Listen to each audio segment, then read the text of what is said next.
Alright dudes, so in this video I'm going to try and show you how to make a Bluetooth cassette recorder. As you can see, these normally sell for about 20 to 30 bucks. We're going to try and make one for like 2 or 3 bucks. So what you're going to need, and this is a voiceover, this was a $3 Bluetooth speaker I got from the dollar store.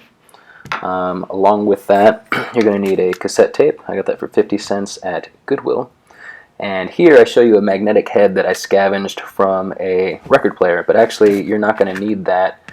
Later on you'll see I used a washer and some magnetic wire. So right now this is just me trying to get into the Bluetooth speaker. There was no real easy way, there was no screws.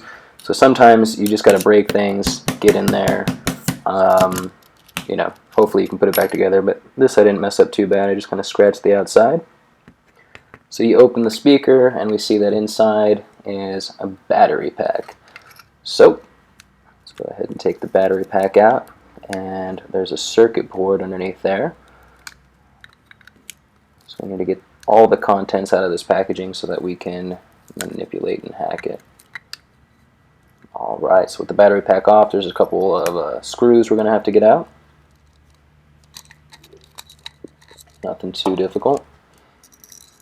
And on top of the circuit board there's a nice foam padding that we're going to end up having to take off as well. But we can see the entire components. There's the speaker, the circuit board, and the battery pack.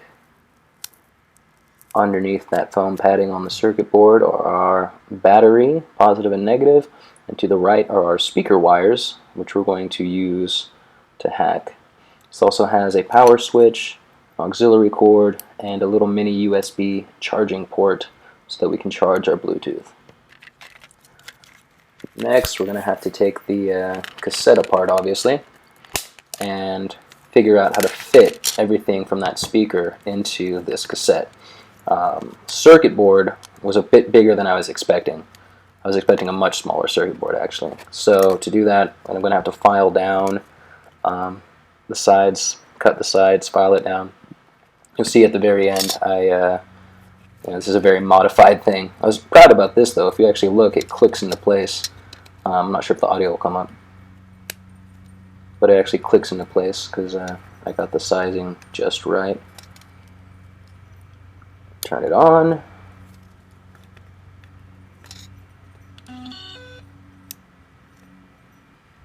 Alright.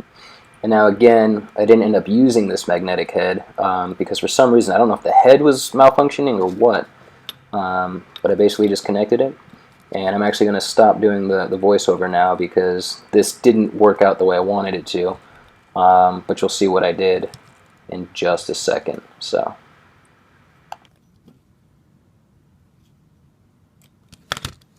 Alright guys, so it turns out that the cassette didn't work great. It works, and sound does come out of this.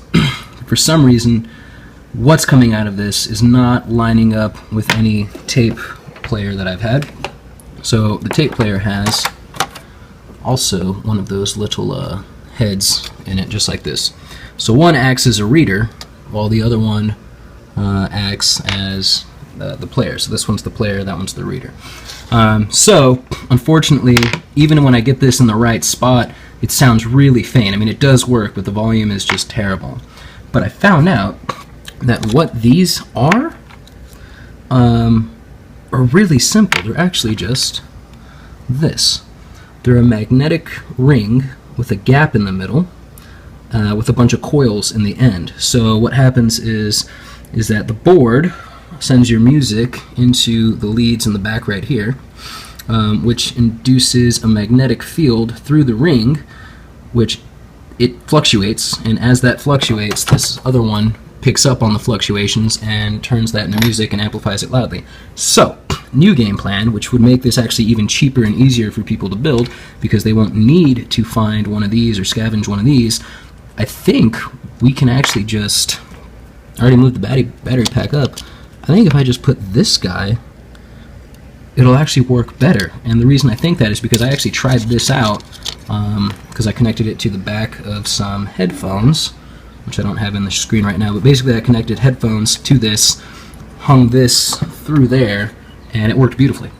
So if I can get this in here, glue this all back up, and then I'll test it out and I'll show you guys the test. But everything's going to stay the same. I just moved the battery up to accommodate the ring. This is going to stay there. I'm going to cut off the leads from this, attach them to that, and hopefully we have ourselves a Bluetooth cassette. So I'll check in a second. Alright guys, take like a million.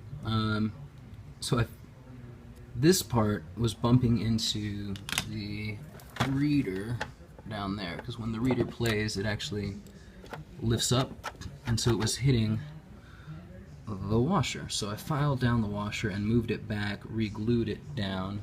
So we are paired up. If everything is good to go, this should now work. It's a little hard to get in there. So now, if we hit play, we should have a $3 and 5-hour cassette recorder. Right beside you, counting sheep. Anywhere I go, there you are. Anywhere I go, there you are. Beautiful. And then it's playing. There you are. There you are.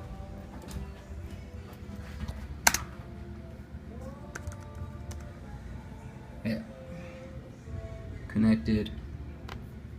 And this is fire and the flame, or fire and the, I don't know, Banjo Joy. When your head resting next to mine. That's fantastic. Super stoked.